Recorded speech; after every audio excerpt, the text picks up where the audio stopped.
हां, नमस्कार. परिमंडळ 3 कल्याण परिमंडळामध्ये 1 जानेवारीपासून अंमली पदार्थाची जी मोहीम सुरू आहे त्याच्या अंतर्गत केलेली कारवाईच्या संदर्भात थोडक्यात माहिती आहे.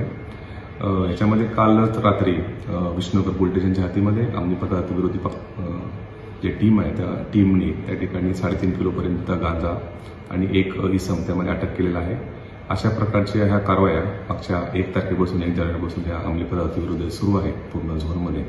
त्याच्यामध्ये आतापर्यंत टोटल 8 गुन्हे ह्या संदर्भात दाखल केलेले आहेत. त्याच्यामध्ये आतापर्यंत 13 आरोपी आपण अटक केलेले आहेत आणि त्याच्यामध्ये एमडीच्या विषयीचे 2 गुन्हे दाखल केले आहेत. 2 ठिकाणी आपल्याला एमडी मिळाले आहेत. त्या संदर्भात 44 ग्रॅम एमडी आतापर्यंत आपण ह्याच्यामध्ये जप्त केलेला आहे.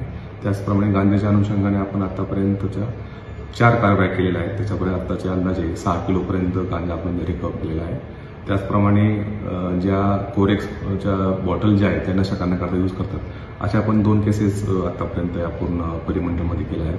अशा प्रकारे एकूण 44 ग्रॅम एमडी, 6 किलोपर्यंत गांजा, जवळजवळ 232 बॉटल्स ह्या कोडीनियुक्त जे कोरेक्स औषध आहेत त्याच्या, असा एकूण 3.5 लाखाच्या पेक्षाही जास्त मुद्देमाल या पूर्ण कारवाईपर्यंत मध्ये आतापर्यंत 1 तारखेपासून जप्त केलेला आहे.